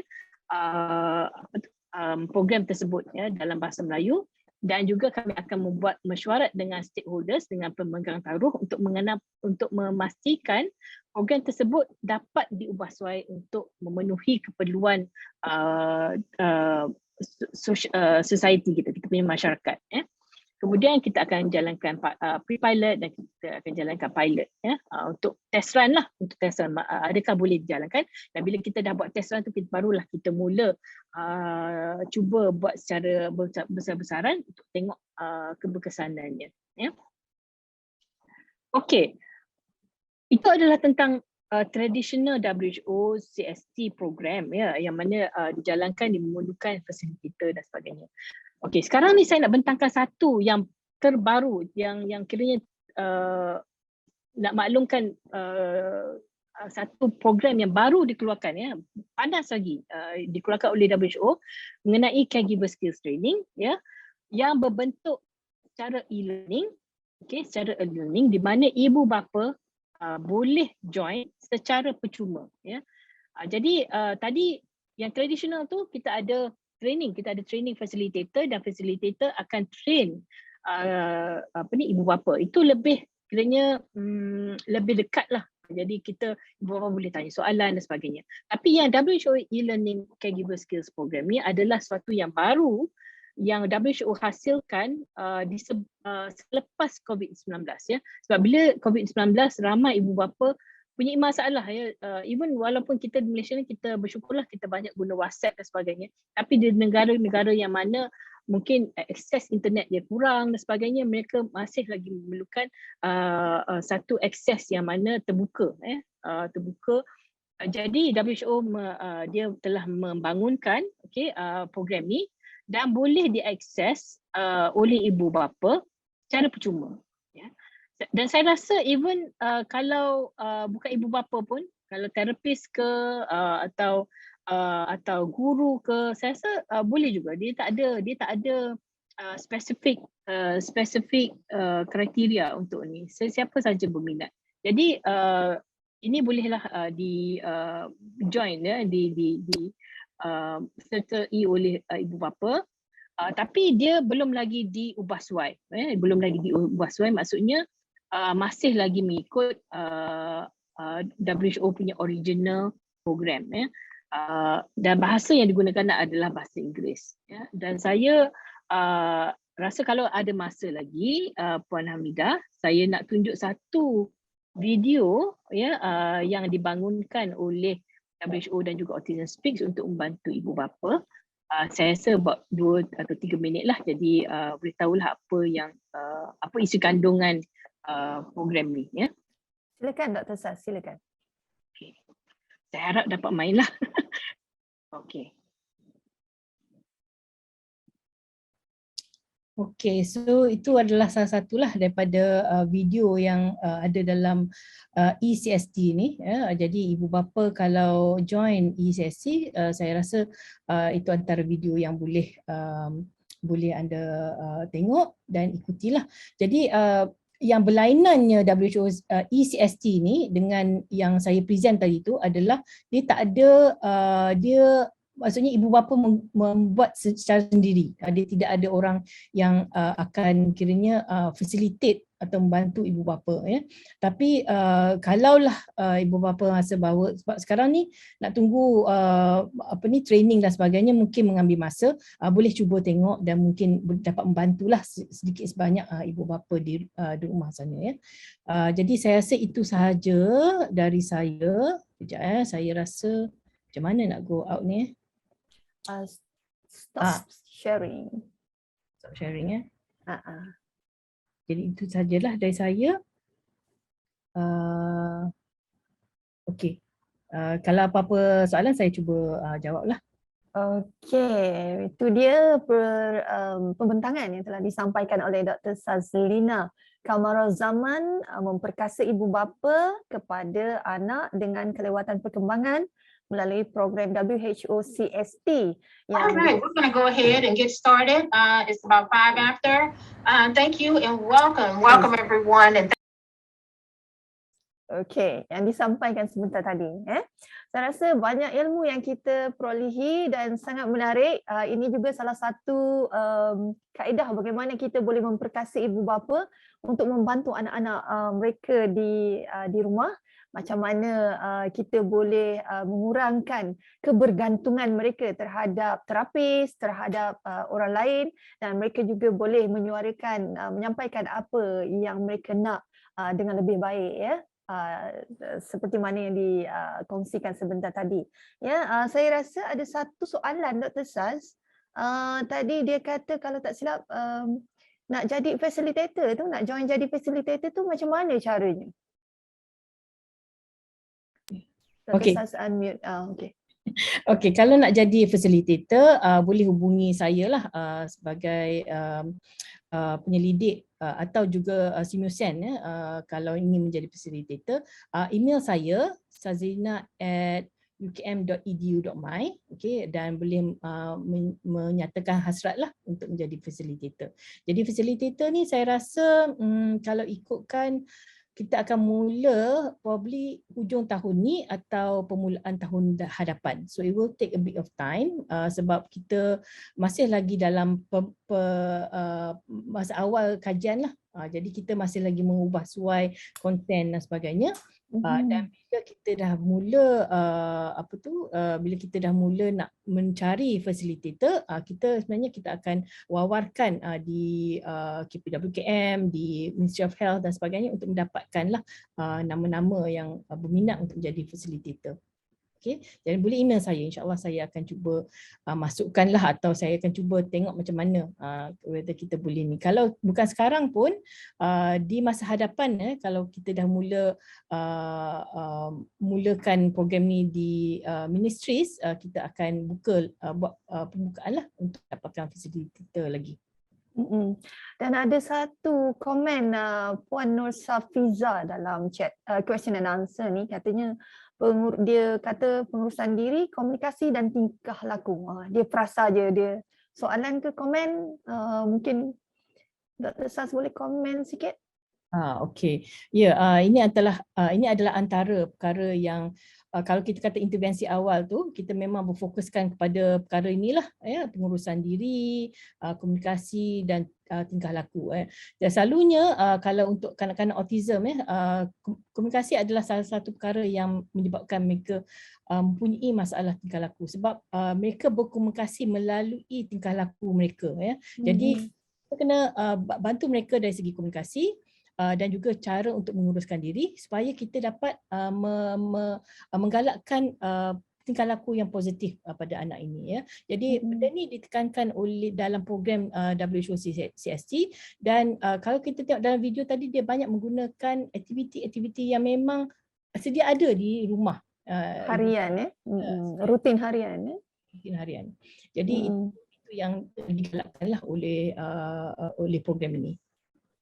Jadi program ini kita lihat dapat mengurangkan kebergantungan kita kepada terapis, dan ibu bapa sendiri, caregivers ni boleh jadi facilitator, Dr. Saz, dan saya rasa sangat berguna, sebab kalau saya ingat Kaufman, dia bagaimana ibu bapa dia sendiri yang menolak betapa pesimisnya doktor yang diagnose anaknya Kaufman tu sendiri, yang dia tidak mempunyai masa depan langsung, dan ibu bapa mereka sendiri sebagai caregiver utama yang jadi facilitator, bagaimana dia encourage Kaufman sehingga menjadi seorang yang kini boleh juga memberikan banyak ilmu kepada ibu bapa autism, bagaimana kita boleh membantu anak-anak yang mempunyai spektrum autism disorder ni kan. Baik, kita saya rasa sudah melangkaui masa. Saya rasa banyak sangat yang kita dapat perkongsian pada pagi ini daripada Kolokium Penyelidikan Sosial dengan tema autism. Di pihak Institut Sosial Malaysia, kami mendoakan Dr. Saz dan tim terus dapat berjaya dalam projek yang dilakukan ini, dalam adaptation fasa, doktor, dan diharapkan akan berjaya di peringkat pre-pilot studies dan juga pilot project nanti, dan akan diguna pakai insya-Allah di seluruh Malaysia dengan adaptasi yang bersesuaian, insya-Allah. Jadi saya di pihak Institut Sosial Malaysia mengucapkan ribuan terima kasih kepada semua ketiga-tiga panel pembentang kita pada hari ini. Kami sangat bertuah dan berterima kasih tidak terhingga atas kesudian masa, atas kelapangan masa yang diperuntukkan untuk bersama-sama berkongsi ilmu pada pagi ini. Terima kasih Dr. Hasnah Toran, terima kasih Dr. Shilawati, terima kasih Dr. Sazlina atas perkongsian topik-topik yang sangat bermanfaat bersama dengan seluruh peserta kita pada hari ini. Saya lihat masih setia 300 lebih peserta, dan kita terima kasih juga kepada seluruh yang bertanya, dan jangan lupa kita akan akan meneruskan program Kolokium Penyelidikan Sosial kita pada bulan hadapan dengan tema yang berbeza, distress, jangan lupa ikuti kami lagi, dan terima kasih semua. Ilmu sejahterakan masyarakat, jaga diri, salam Ramadan, dan jaga SOP. Jangan lupa kita masih lagi dalam COVID-19 dan berhati-hati dalam bulan Ramadan dan kalau beli di pasar Ramadan jangan bawa anak-anak kita, nanti takut mereka lebih terdedah kepada disease ini ya. Dan terima kasih sekali lagi Ilmu Sejahterakan Masyarakat. Assalamualaikum warahmatullahi wabarakatuh dan sehingga kita berjumpa lagi. Terima kasih. Urustia nak ambil gambar sekali lagi? Masih Okey, ada? ya kita nak ambil gambar. Puan Hamidah. Okey. Okey. Sebelum tu jangan lupa peserta semua jangan lupa isi borang link kehadiran untuk memastikan tuan-puan boleh memperolehi e-sijil yang dibekalkan oleh pihak Urustia. Jangan lupa sertai kami lagi di masa hadapan. Okey? Jaga diri semua. Urustia? Okey, kita ready Okey. 1, 2, 3. Ada freestyle ke Syah? Yang Sekejap Fiza Sekejap. dengan Sarima tak buka video. Syah buka lah sekali dengan Urustia. Jom. Okey. Sekejap puan.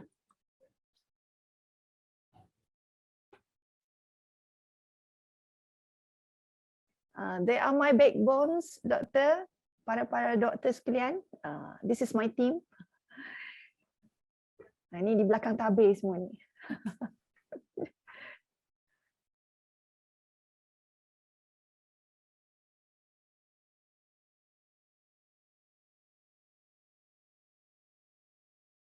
Oh tak, Sarimah tak ada ni. Tak ada video. Okey. Okey, alright. Mi tengah. Okey, ni tengah. Alright. Okey, 1, 2, 3. Freestyle. Okey, lagi sekali. Sekejap ya. Okey, one more. 1, 2. Saya full screen sekejap Okey, right. 1, 2, 3. Freestyle. Okey. Dah. Okay, thank you Dah, semua. Jumpa lagi. Salam Ramadan. Safe journey, Dr. Hasna.